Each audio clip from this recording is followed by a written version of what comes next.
established. Good morning. I'm so happy I haven't been called upon to perform. After that, I don't know how I can impress you. So my job is a simple one. It's to try and somehow in 15 minutes fit the beautiful story that is IEPA at 50 and IEPA as a category to Center of Excellence at 5.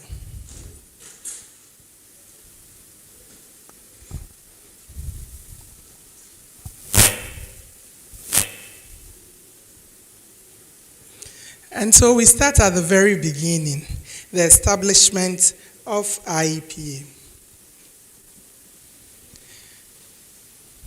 There was the need to train educational planners and administrators. Ghana in 57 had become an independent country, but education by and large was still very train outside work in Ghana. Increasingly, it was becoming expensive to export our resources, human resources, and train them and bring them back.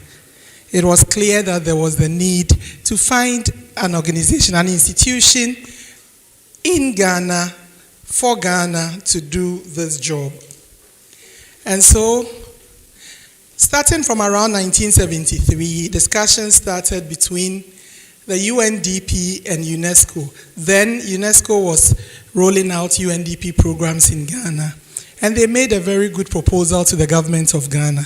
Why don't we train and establish an institution in Ghana for this sole purpose? Thankfully, the government of Ghana agreed. And so in 1975, the IEPA became a national institution established for the sole purpose of in-service training of teachers who will then become educational leaders, of staff of the Ministry of Education who needed the skill of planning, and of administrators in the fields of education. It started modestly but strongly. 4 units: the in-service education unit, the research unit, the documentation unit, and the university teaching programs unit. Now, the university teaching programs unit is what enabled the institute to be attached to the University of Cape Coast and make it later a formal part of the university. And so in service, what do we mean by that? It's a bit outdated at the moment. We prefer capacity development and capacity building. But like I said, it was to strengthen the capacity of teachers and academicians who were leading in various ways at their various institutions. As far back as 1976, IEPA had started a range of in-service courses. Now, I show you a few to tell you that we may always have done planning and administration, but we also had laboratory technician courses, we had agricultural sector courses, guidance and counseling, and of course, workshops on school management and financial administration. I said earlier that IEPA was established by UNESCO, UNDP, and the government of Ghana. The link to UNESCO was a strong one, and we became the conduit for UNESCO workshops and training programs in Ghana. So throughout the 1980s, actually starting in the late 70s and throughout the 80s, IEPA collaborated with UNESCO to deliver several workshops, national ones, national consultative ones, in research development, strengthening educational leadership and planning, and the promotion of early childhood care and education. Some may recall, if you were that old, that it was a new concept in Ghana, the concept of early childhood education, and IEPA played a strong role in the national consultative workshops and in the final blueprint. Then I've also mentioned that IEPA is a research institute, a key part of our mandate. Now, right from the outset in 1975, the research unit said that their aim was to develop research programs that contribute to a body of knowledge relevant to educational planning and administration. They also sought to identify problems and propose effective solutions to enhance the education system in Ghana. I think you will find that even now, they have stayed true to their mandate. A lot of research topics in our very beautiful research history: educational leadership, basic education, female education, effective resource use, decentralization. In the 80s, many will also recall that decentralization was a big thing. How was it to roll out? IEPA led a lot of research in that area. I have put and want to make the important point that this was not research for the shelves. It was actionable research, often commissioned by the Ministry of Education, meaning that it went into policy and it affected policy. This research mandate continues unabated, and I wanted to mention just a few of the projects that IEPA has been involved in. The Leadership for Learning Project, EdCall, the NAFIC project, and the TTEL initiative. Then the fourth unit is the academic unit. It used to be called University Teaching Programs Unit. Obviously now the academic side of IEPA.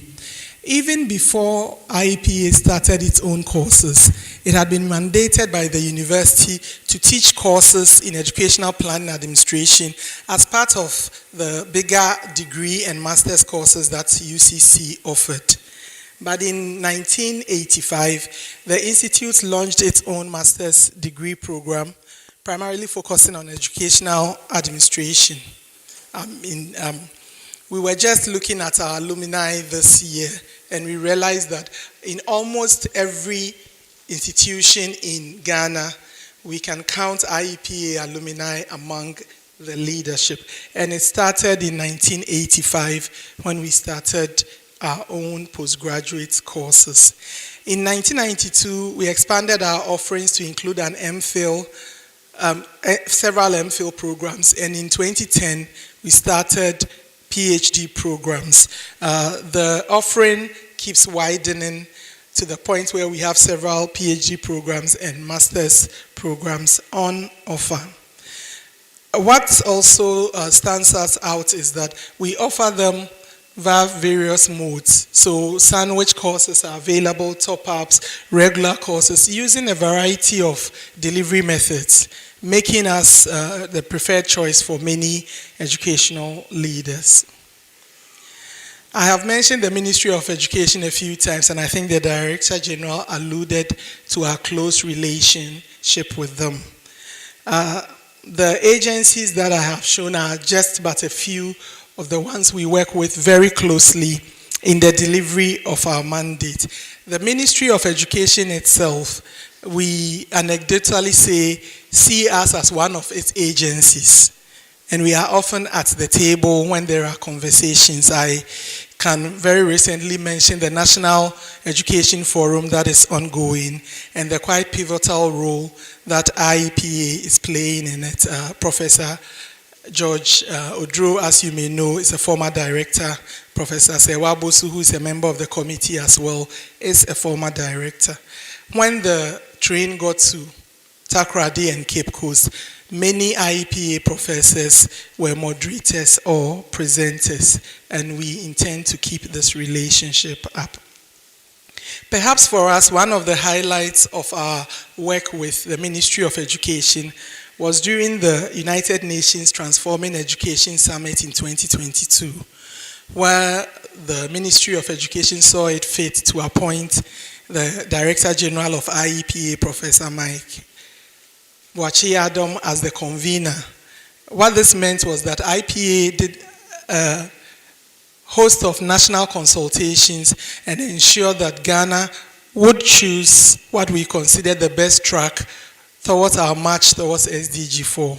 This meant that when we got to the United Nations, we gave a very good account of ourselves, and I think the ministry was proud of us. The president was there, and he was very happy with the work that IEPA had done.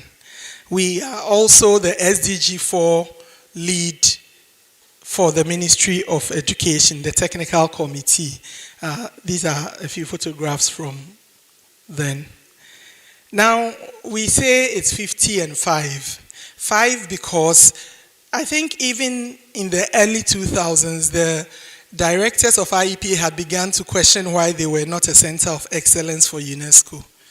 The history showed that we were established to do something special, something excellent, and we had continued in that role. It was time to reformalize this position and to be designated as a center of excellence. And so in April 2018, with a lot of hard work, the application was put in, fully backed by the government of Ghana. Thankfully, the application went through, and in 2019, now we hesitate because then COVID came, and so things had to slow down a little bit. But finally, in 2020, IEPA was designated a center of excellence, this time with something extra, not just to serve Mother Ghana, but to go beyond our shores into the sub-region.